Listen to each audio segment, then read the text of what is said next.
બનાસકાંઠા લોકસભા કોંગ્રેસના ઉમેદવાર ગેનીબેન ઠાકોરનું નિવેદન। ડીસાના વિઠોદર ગામે ગેનીબેન ઠાકોરે નામ લીધા વગર બનાસ ડેરીના ચેરમેન શંકર ચૌધરી સામે નિશાન તાક્યું। 10 વર્ષથી સહકારી માળખું એક વ્યક્તિના શાસનથી ચાલે છે। પોતાના સગાવાલાને મળત્યા કીધામાં રહે તેવી નીતિ બનાસ ડેરીના પૂર્વ ચેરમેનોએ કદી ડેરીના બાનમાં નથી લીધી। 10 વર્ષથી ડેરીના મંત્રીઓ સભાસદોને બાનમાં રાખે છે। ડેરીના મંત્રીઓને લોકોના લાવવાની જવાબદારીનું પ્રેશર કરાય છે। ડેરીના સંચાલકો આપણા રોટલા પૂરા કરતા હોય તેવી દાદાગીરી કરે છે।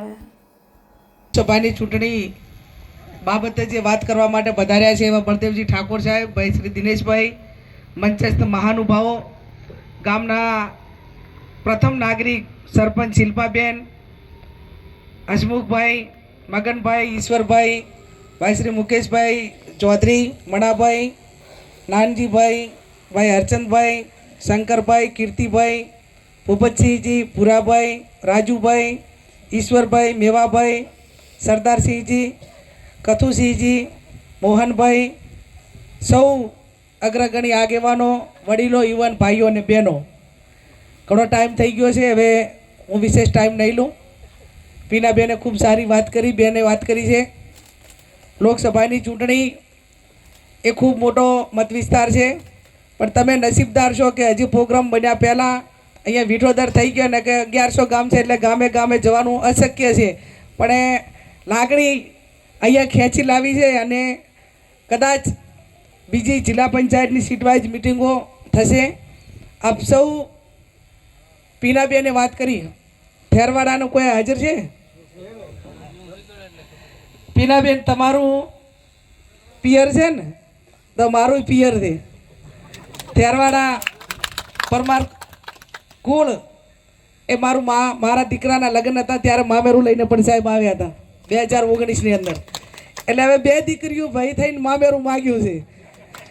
અને અમારું જે સામાજિક પ્રમાણે અને પરિવાર પ્રમાણે મામેરું મારા દીકરાનું તો ભરી દીધું અને પીનાબેનનું હજી બાકી છે, એટલે મારું હવે ખાલી મતનું મામેરું બાકી રહ્યું છે અને પીનાબેનનું આખું પૈસાવાળું બધું મામેરું બાકી છે। મારાથી નાના છે એટલે કરવું પણ પડશે બધે।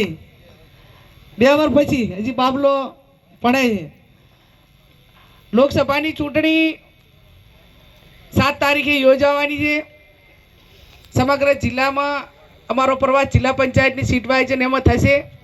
સાહેબે કીધું એ પ્રમાણે કોઈ પણ આગેવાનને તમે ચૂંટો ત્યારે એના ઉપર તમને ભરોસો હોય। હમણાં કહેતા હતા કે મુખ્યમંત્રી બોલાવે તો બસો, વડાપ્રધાન બોલાવે તો બસો વ્યવસ્થા જમવાનું મૂકે તો ગાડીઓ બસો ખાલી ખમદાય છે, કોઈ ગાડીમાં બસમાં બેહવાવાળું નથી હોતું।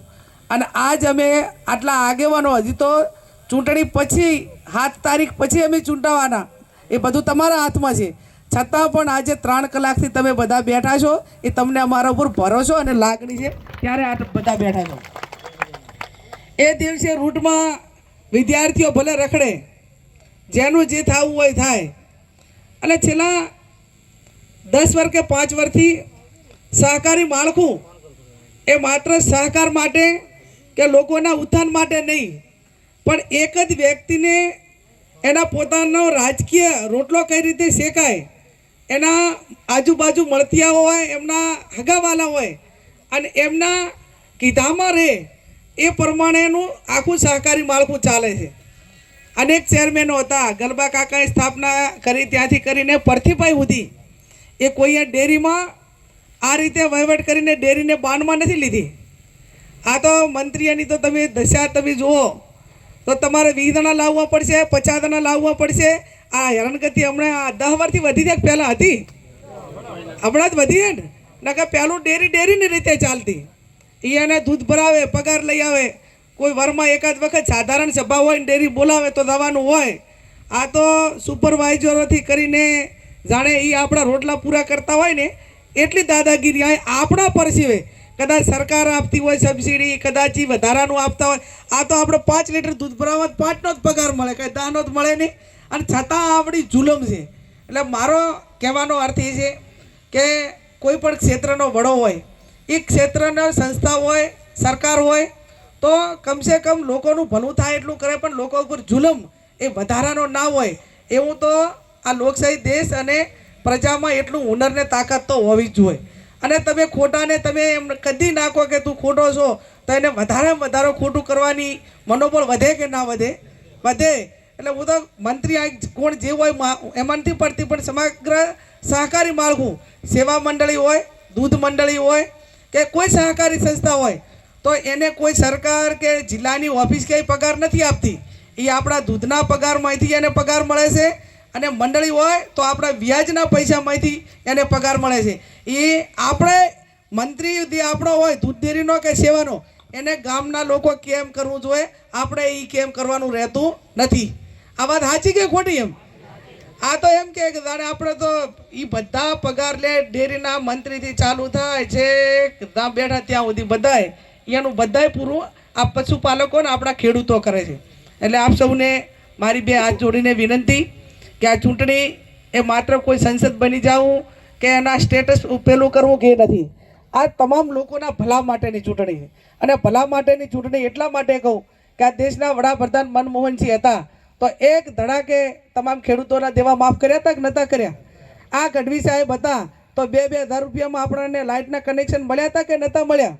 આ અમારે બનાસકાંઠા એ બાજુ વાવમાં દુષ્કાળો પડ્યા તો 3 દુષ્કાળો પડ્યા ને તો લોકોને કોઈને ખબર નથી પડી કે દુષ્કાળો પડ્યા છે રાજીવ ગાંધી વખતની સરકારમાં. એટલે સંસદ સભ્ય એ માત્ર એટલા પૂરતો નથી, એને સારું જિલ્લાના આખા દેશને સારું શિક્ષણ મળે, મફત સરકારી દવાખાનામાં દવા મળે, એના માટે કરીને આજે 108 એ મનમોહનસિંહ એ ટાઈમે લાવ્યા હતા. આપણે બધાને ખબર હોય તો ગમે એટલાને ફોન કરો તો 108 આવી જાય. એમ ખેડૂતો માટેની યોજનાઓ હોય, વિદ્યાર્થીઓ ગુજરાતની અંદર સૌથી કન્યા કેળવણી મફત એ ટાઈમે માધવસિંહ સોલંકી લાવ્યા હતા. આ મધ્યાહન ભોજન એટલું ઉમદા વિચાર કરીને લાવ્યા હતા કે તમામ સમાજના બાળકો હળી મળીને સ્કૂલમાં જમે, ભાઈચારાની ભાવના, કોઈ ઊંચ નીચેના ભેદભાવ ના રાખે. આ ચૌધરી છે, ઠાકોર છે, દરબાર છે, ફલાણા છે, ઢેકડા છે, એ મોટા થાય ત્યાં સુધી એની ભાઈચારાની ભાવના રહે. છેલ્લા 10 વર્ષની અંદર આ જિલ્લાની અંદર અનેક આજે આ કોમત અને જૂથ